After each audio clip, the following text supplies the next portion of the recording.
Assalamualaikum warahmatullahi wabarakatuh. Barnoota keenya kutaa sadaffaa keessatti walitti deebinee jirra.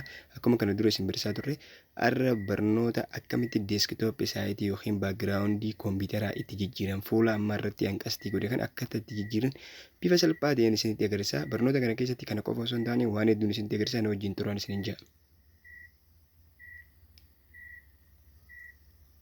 Kanuma akkuma kana dura isinitti himee akkamitti akka baagiraawundii kompiitaraa jijjiiran isinitti agarsiisa. Kompiitara kee raayit kilikii gootee asirratti gad deemtee mallattoo gama dhumaa irra jiru kana kan dhumarra jiru yookiin kan xumurarra jiru gisee raayit kilikii gootee isaa nan tokko kana xuqxaa jechuudha al takka. Gaafa al takka achirra cuqaastu kompiitarri kee wiindoo teenii yoo siitee akkanas sii baasaa jechuudha. Kana jechuun baagiraawundii yookiin waalpaapparii kompiitaraa jijjiiruudhaaf karaa sadii jira. Tokko slaayidii jira jechuudha. Slaayidii yookiin slaayid show akka footoon tun irra deddeemtu godhuu akkasumatti immas footoo kompiitarri qabu tana malee kan biraa filachuudhaaf biroozerii keessa kana kompiitara kee fuula isaa yookiin deeskitooppii isaa akkamitti jijjiirra kajuu isinitti agarsiisa. Amma suuraa takka irra godheetiin isinitti agarsiisa jechuudha. Tan duraan irra jirtu san irraa oofee isinitti agarsiisa. Kunoo akkuma agartan kompiitara kiyya suuraa isaa yookiin deeskitooppii isaati kan gubbaarra jiru yookiin fuula weelpaapparii kana jijjiiree jira jechuudha. Bifa salphaatiin amma tokko jijjiiree isinitti agarsiisee isa lammaffaadhaa akkaan itti jijjiiru bifa salphaatiin namni kamiyyuu barnoota kana namoota beekuuf barnoota baay'ee salphaadha. Namoota kompiitara hin beekneef garuu barnoota baay'ee haalaan ulfaatan isiniin jaa. Kunoo isa lammaffaa jijjiiree sitti agarsiisaa jechuudha. Lammaffaa irratti gaafa istuutu suuraa filadha. Asirraa kuni maali? Taayimii yookiin saayizii isa weelpaappariiti kana hafeetee filachuu dandeessaa as keessaa. Amma footoo tanarra tuqadhee sitti agarsiisaa jechuudha. Suuraa kanarra gaafa tuqadhu kallattumaan irra deebi'a. Waan biraa tokko illee gootu minimaayis gootee irra deebite kunoo suuraa isaa jijjiiree jira jechuudha. Baagiraawundii kompiitara kiyyaa jijjiireetiin jira jechuudha. Namoonni barnoota akkanaa kana argachuu barbaadan chaanaalii keenya kana qofa sabiskiraayib godhuu isin irraa barbaachisa. Namoonni haaree taatan sabiskiraayibii godhaa isinin jenna. Laayikii godhaa, sheerillee godhaa, koomentii illee yaada keessan nu barreessaa isinin jenna. Barnoota kompiitaraa sasalphoo irraa kaanii hanga gurguddootti bifuma kanaan isinitti agarsiisna. Namoonni haaree taatan sabiskiraayibii kan daganne isinin jenna. Kabajamtoota jaalatamtoota qaqqaalii keenya. Baagiraawundii kana qofa osoo hin taane baagiraawundiin kun karaa hedduun jira jechuudha. Amma gaafa baagiraawundii keessa seente tokkoffaa irratti baagiraawundii yoo jijjiirte lammaffaa irratti wanta as keessaa gootu maali? Kalariidha. Kalarii qofa. Baagiraawundiilee kana karaa adda addaa godhattee filattee achirra godhachuu dandeessaa jechuudha. Baagiraawundii kana. Kanaaf kuni barnoota kompiitaraa keessaa amma fakkeenyaaf namoonni kompiitara baratan kuni liivilii muraasa jechuudha. Liivil waan irratti baratan jechuudha. Kompiitara parsonaal kompiitara yookiin ICT warri baratan liivil waan irratti siyoosii irratti qormaata isa tokko jechuudha. Suuraa baagiraawundii jijjiiruun kun waan salphaa fakkaata. Lammaffaa irratti kun akkuma agartan saayizii yookiin saayizii aappii yookiin soofteeroota kanaa akkamitti akka jijjiirru yookiin akka guddifnu akka xiqqeessinu isinitti agarsiisaa jechuudha.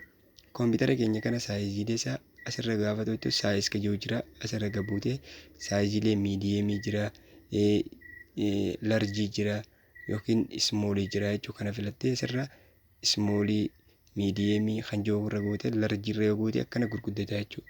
Kompiitara kee guutee si duraa balleessaa jechuudha kanatti. Kanaaf asirraa raayit kilikii goonee gabbuunee saayiz ka jiru irratti miidiyeemii yookiin jiddugala irra godhannaa jechuudha. Kunis barnoota keenya keessaa impoortaantii isa ijoodha jechuudha. Kanaaf waan inni isinitti himu jiru kana salphatti ilaalinaan isinin jaa. Amma kan lammaffaarra jiru kompiitara keenya kana reezooleeshin waan jedhamu jira jechuudha. Reezooleeshin iskiriina isaa kana jechuudha. Iskiriina isaa kana reezooleeshinii meeqarra jira? Saayizii meeqarra jira? Xiqqeessinee akka silkii deebisuu dandeenya. Guddisnee akka baay'ee zuumii jechuudha. Gam tokkoon akka zuumiitti jechuudha. Reezooleeshinii kana guddisnee akka feene godhuu dandeenya jechuudha. Dispileeyii isaa kana waan adda addaa irra godhuu dandeenya. Weelpaapparii laayitii irraa xiqqeessuu dandeenya.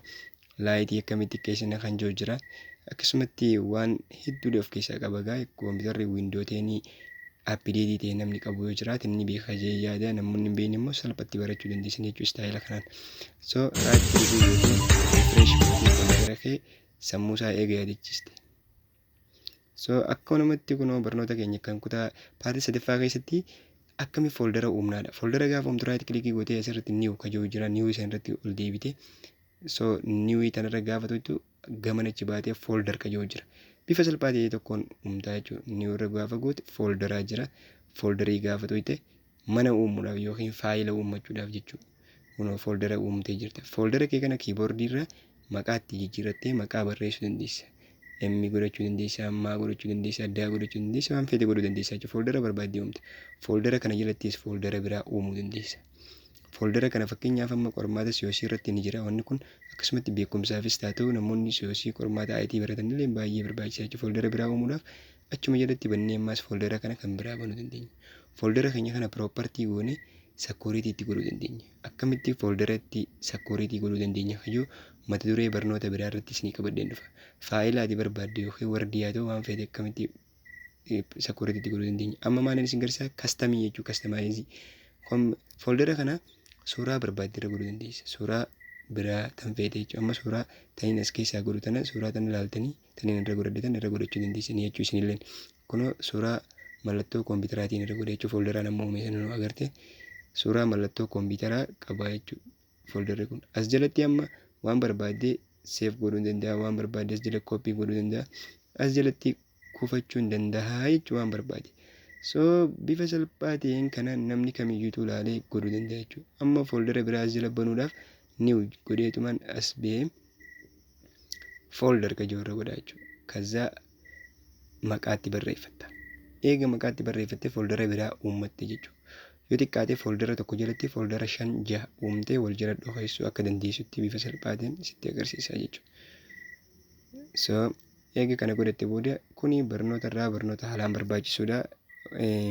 Sirriitti qabadhaa namoonni beektan isiniif waan gaariidha. Namoota hin beekneef ammoo baay'ee wasaanyiidha jechuudha. Namoonni tokko tokko kan fooldara kompiitaraa wal jalatti guurrachuu hin beekne jira. Kompiitara deeskitooppuma kana gubbaa irratti waa hunda guuree kompiitara nama fokkisu yookiin akka namni ijaan hin ilaalle kan godhu jira jechuudha.